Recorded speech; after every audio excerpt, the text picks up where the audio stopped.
혼자 걷는 길은 힘들고 외로워도 함께 가는 길은 즐겁고 힘이 납니다. 초보 신앙인들의 손을 마주잡고 안내해주는 시간, 내일은 나도 신자.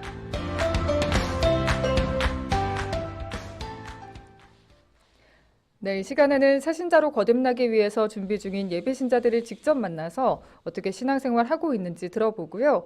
또 예비신자들의 궁금증도 눈높이에 맞게 알기 쉽게 풀어드립니다. 예비신자들의 길잡이가 되어주실 두암동 본당 김계홍 요한 크리소스토모 신부님 나와주셨습니다. 안녕하세요, 신부님. 안녕하세요. 네, 지금 보이는 라디오로도 함께 하실 수 있습니다. 지금 보이는 라디오 보고 있으신 분들은 아시겠지만 신부님 옷차림이 다시 초봄이랄까요? 3월로 돌아간 것 같습니다. 요즘 너무 춥죠? 그러게요. 꽃샘이라는 네. 표현이 참 이쁘잖아요. 표현이 겨울 추위가 꽃을 시샘하는 마지막 발악을 하는 것이라고 보겠는데요. 어쨌든 하루빨리 봄 기운이, 봄 바람이 우리 일상의 모든 것들을 훈훈하게 좀 불어줬으면 합니다. 그러게요. 막바지 꽃샘추위 오늘까지라고 하는데 하루빨리 진정한 봄 기운이 왔으면 하는 바람입니다. 그리고 몇몇 교구는 미사를 재개했는데요. 우리 교구는 5월 6일부터 미사를 재개하기로 했어요.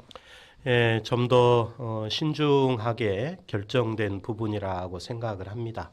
대부분의 이제 교구에서 이번 주 또 다음 주 미사 재개를 결정을 했고, 그러나 이제 우리 교구는 5월 6일 정부의 그 권고 기간을 지나고 난 다음에 조심스럽게 미사 재개를 결정을 했는데요. 네.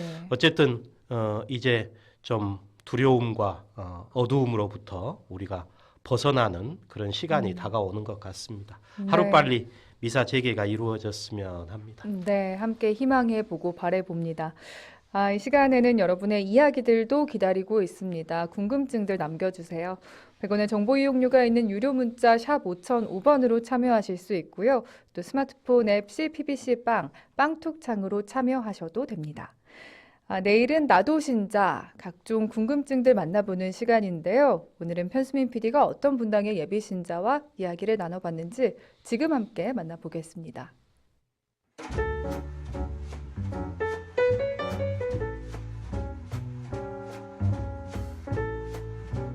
제가 오늘 만나볼 예비 신자는 다시 본당의 예비 신자이고요. 또 부부가 함께 열심히 교리 교육 중이라고 합니다. 지금 바로 만나보시죠. 안녕하세요.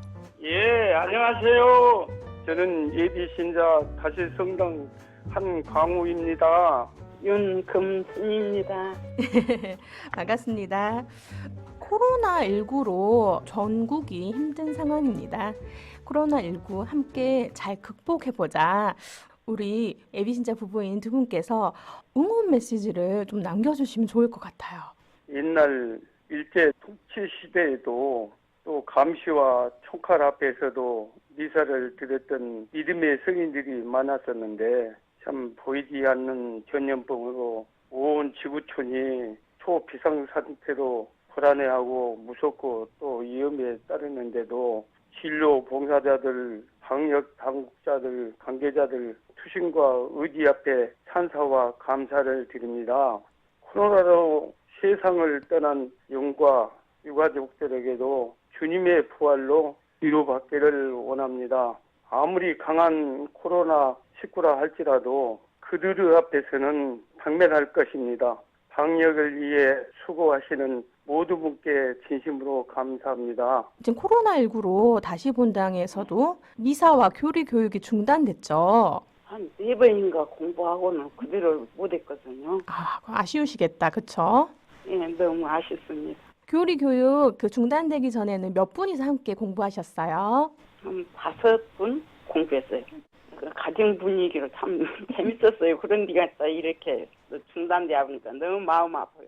그러면 지금 만나지 못하는 같이 공부했던 예비 신자 교우분들께 혹시 전하고 싶은 말 있으세요? 모두가 다 그리운 마음으로 지금 기다리고 있을 것입니다. 코로나19 빨리 끝나서 성경 공부 바르게 배워서 열심히 저희들이 함께 신앙생활 했으면 좋겠습니다. 이 어려운 질병이 빨리 끝나서 우리가 건강한 모습으로 다 만났으면 좋겠습니다. 네, 우리 두 분께서는 어떤 계기로 천주교에 입문할 생각을 하셨는지 궁금합니다. 참 한마디로 주님의 편이 아니고서는 생각도 할 수 없는 일입니다. 우리 가족은 두 아들, 며느리, 손자, 손녀 모두 개신교 가족들입니다. 죽으나 사나 주의 것이요 하면서 살아왔는데 새로 오신 목사님이 말씀은 잘 하시면서도 일반적으로 고집과 욕심으로 가득 찬 설교를 1시간 정도 듣다 보면은 지친 마음 위로받기보다는 무거운 마음으로 돌아오지만은 젊은 목사라서 열정이 앞서서 그런가 보다 이렇게 생각하면서 지내온 세월이 한 2년이 흘렀습니다.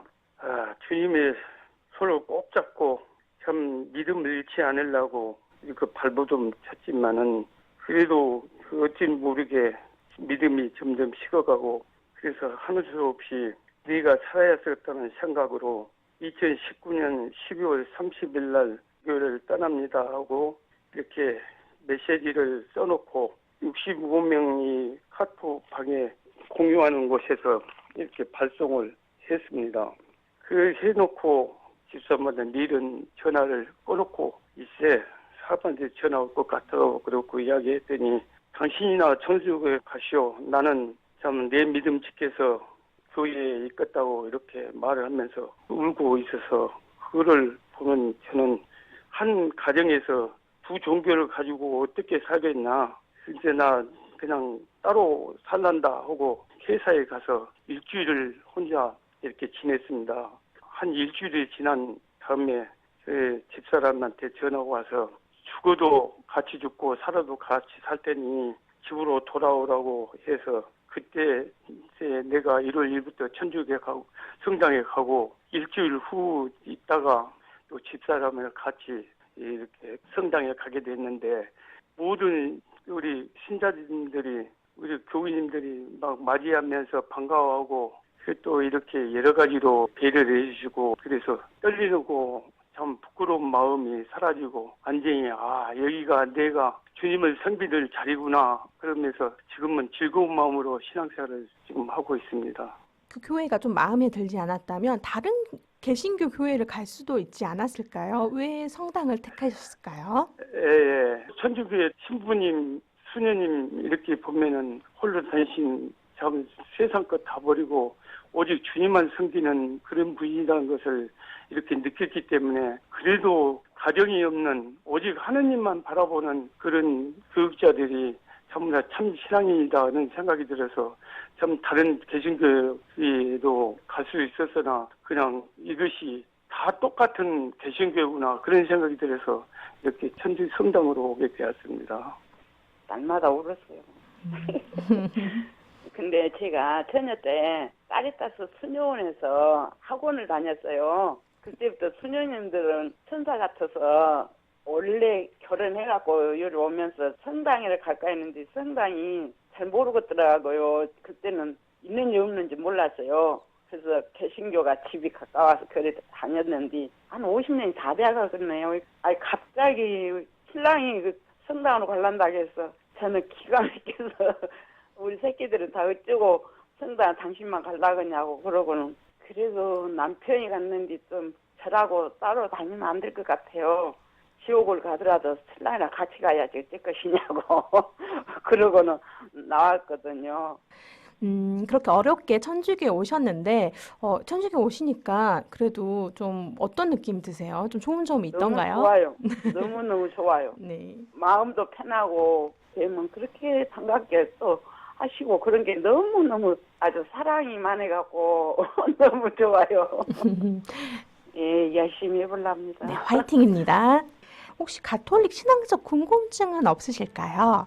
지난번 갔더니 가중초를 사라고 이렇게 하던데 좀 생소해요. 이렇게 마리아 상을 이렇게 진열해 놓고 이렇게 촛불 켜놓고 해야 되는가 그런 것 좀 궁금해요. 신부님 저희 궁금증을 풀어주세요. 다시 성당 화이팅!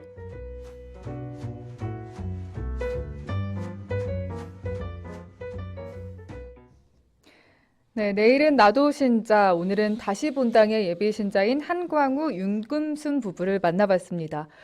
보이는 라디오 화면으로도요, 작년에 새성전을 봉헌한 다시 성당의 사진 볼 수 있었는데요. 옛 종탑은 그대로 보존해 놓은 모습이었어요, 신부님. 예, 다시 지역 환경이 그렇게 넉넉지 않은데 그 환경 속에서 저렇게 아름답고 아담한 성전을 지어서 봉헌하셨다라고 하는 게 참 대단하고요. 네. 또 예전 신자들 입장에서는 어떻게 보면 본당 역사고 추억인 종탑을 그대로 보존해서 새로운 건물과 이렇게 조화를 이루어놨다라고 하는 의미에서는 참 박수를 보내고 싶네요. 네, 그렇습니다. 오늘 다시 본당 예비 신자분의 궁금증으로 함께 하겠습니다. 이 두 분께서는 개신교에서 굉장히 오랫동안 신앙을 이어오셨고요. 우리 한광우 형제님은 개신교 장로까지 맡아서 활동을 하셨다고 해요. 고심 끝에 천주교에 입교한 이분들에게 힘이 되는 말씀, 한 말씀 해주시면 큰 힘이 될 것 같습니다, 신부님. 예, 쉽지 않은 결정이었을 것이고 어려운 발걸음이었으리라고 생각합니다. 천주교든 개신교든 하느님께서는 세상을 너무나 사랑하신 나머지 예수님을 우리에게 보내주셨고 우리는 그 예수님을 구세주로 믿고 따름으로써 하느님과 함께 영원한 생명을 누리게 될 것이다. 이 믿음을 똑같이 고백을 하는 거죠. 그리고 구세주 예수님께서는 믿음과 바람과 사랑의 공동체인 교회를 이 세상에 세우셨고 이끄신다 하는 것도 똑같이 고백을 합니다. 실은 고백만 하는 것이 아니라 하느님께서는 교회를 통해서 세상 모든 사람들에게 진리와 은총을 널리 베푸신다라는 사실도 선포를 하고 있죠. 그러니까 교회의 신앙 고백문에는 구세주 예수님께서 세우신 유일한 교회를 하나이고 거룩하고 보편되며 사도로부터 이어오는 교회라고 4가지 요소로 고백을 합니다. 네. 그런데 이제 우리가 현재 세상 안에서 체험하는 다양한 교회들은 서로가 구세주 예수님께서 세우신 유일하고 참된 교회라고 주장을 하고 있잖아요. 사실 우리가 세상에서 체험하는 교회는 2가지 요소가 합성된 복합체라고 봐야 합니다. 그러니까 하나는 신적 요소라고 할 수 있는 하느님의 계시와 은사가 이끌어가는 신비의 공동체고 다른 하나는 인간적인 요소라고 할 수 있는 제도와 전통으로 이루어진 신자들의 단체입니다. 네, 네. 그러니까 신비스러운 공동체이면서 또 신자들의 단체인 거죠. 이제 이 2가지 요소가 세상 구원을 위해서 어떻게 균형과 조화를 이루느냐에 따라서 교회다움이 드러나는 것입니다. 우리는 이제 교회를 이끄는 이 신적 요소에서 사실은 실망하지는 않습니다. 교회의 신적 요소가 우리를 실망하게 하지는 않습니다.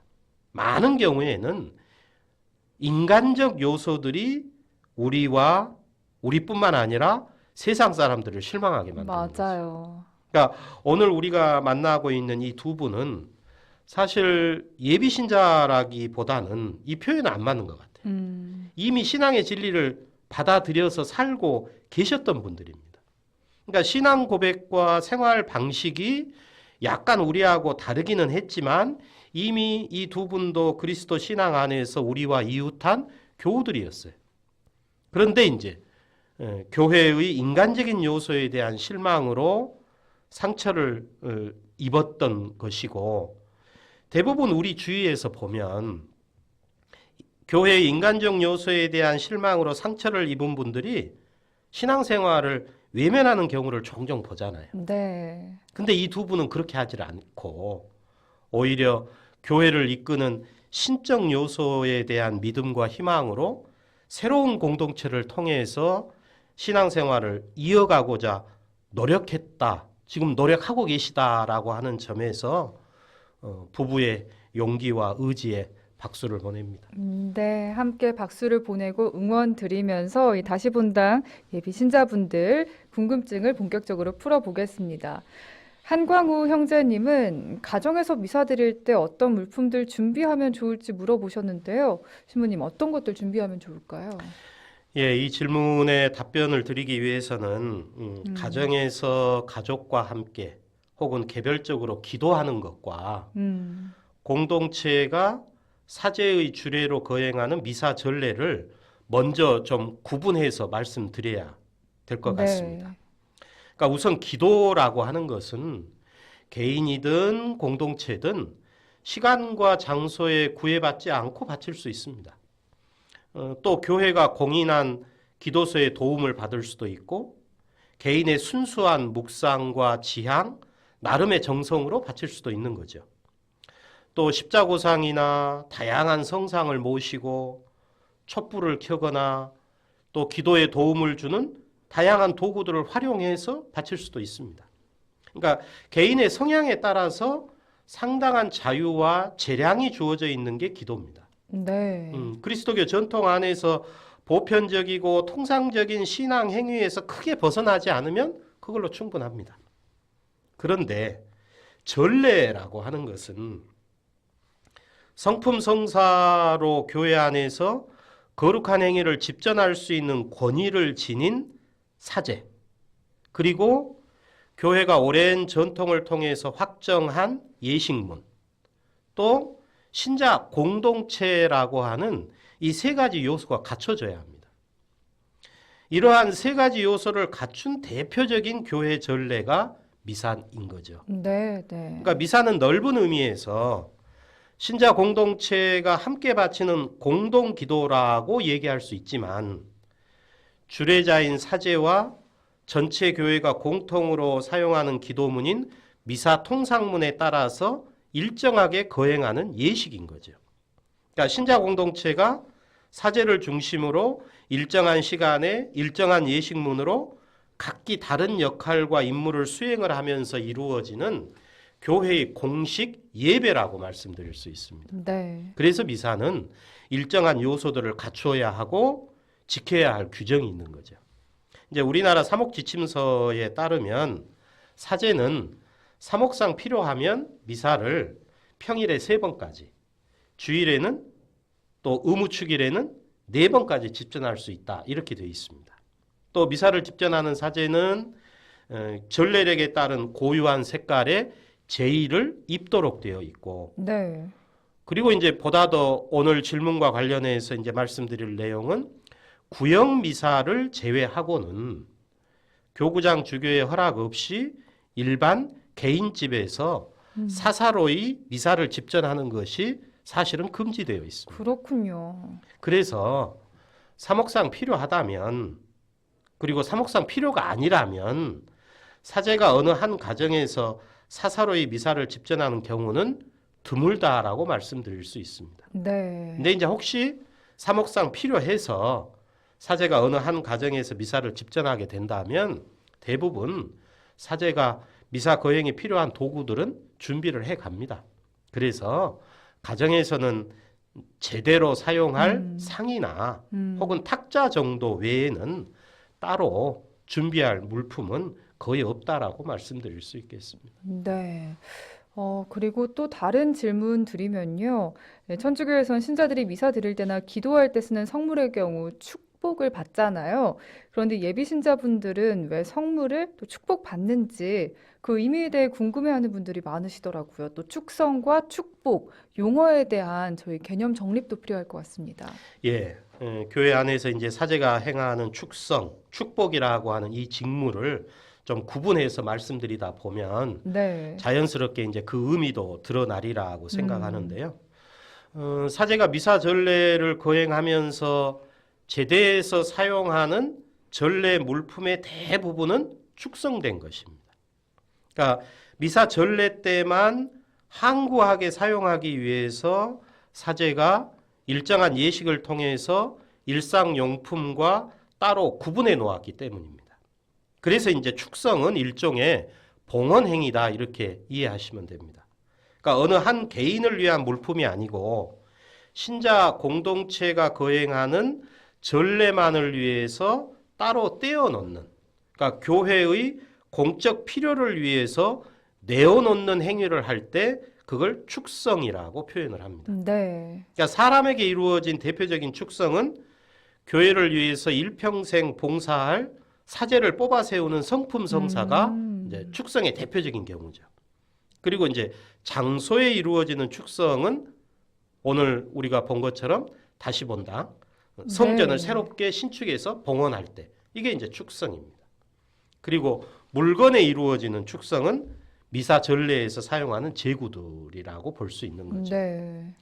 신자 개인이 기도할 때 사용하는 도구나 성상들은 축성이 아니라 축복이라고 표현을 합니다. 그러니까 이제 십자고상, 성모상, 성인상, 묵주, 이제 이러한 물건들의 하느님의 복, 하느님의 은총이 내리길 비는 것입니다. 사제가 축복한 이 물건을 보통 우리가 이제 성물, 성상 이렇게 표현을 하는 거죠. 그러니까 축복된 물건일 경우에 우리가 그걸 성물이라고 표현을 합니다. 이제 신자가 이러한 성물들을 신앙의 표징으로 삼아서 기도할 때 그 신자의 지향대로 하느님께서 자애를 베풀어 주실 것을 빌면서 사제가 성수를 뿌리거나 하느님의 이름으로 십자성호를 긋는 거죠. 네. 그게 이제 축복을 받는다 이렇게 표현이 됩니다. 그렇다고 해서 이걸 우상이나 부적으로 삼으라는 것이 아닙니다. 신앙 고백의 증표이자 은사를 청하는 표지로 삼으라는 거죠. 사람에게 이루어지는 대표적인 축복은 사제의 안수기도, 강복을 둘 수 있겠고요. 장소에 이루어지는 축복은 뭐 새집 축복이나 상가 축복.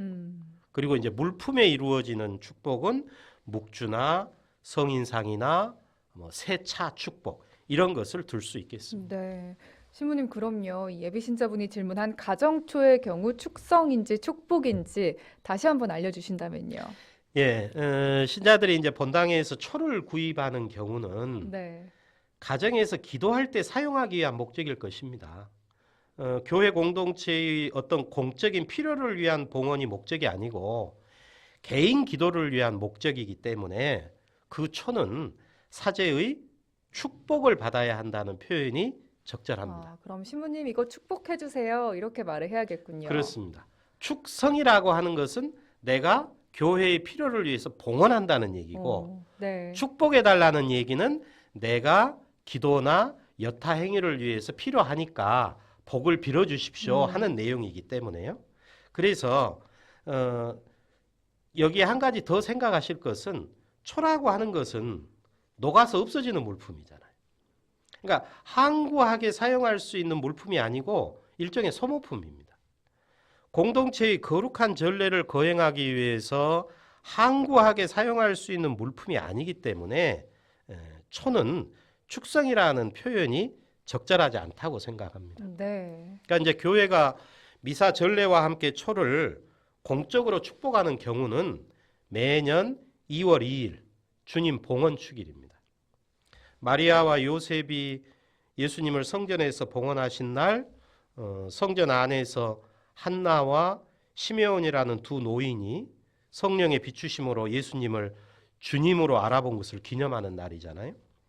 하느님께서 우리의 마음도 밝혀주시고 또 시메온과 한나가 예수님을 주님으로 알아본 것처럼 우리에게도 하느님의 영원한 빛에 이르는 은총을 베풀어 주시라고 초를 바치면서 또 촛불을 밝히는 예식을 거행하는 날이 바로 2월 2일이죠. 네. 그래서 이제 이날 신자들은 대부분 한 해 동안 성전 제대에서 사용할 제대 초를 바치기도 하고 각자 이제 개인 가정에서 기도할 때 사용할 초를 바치기도 합니다.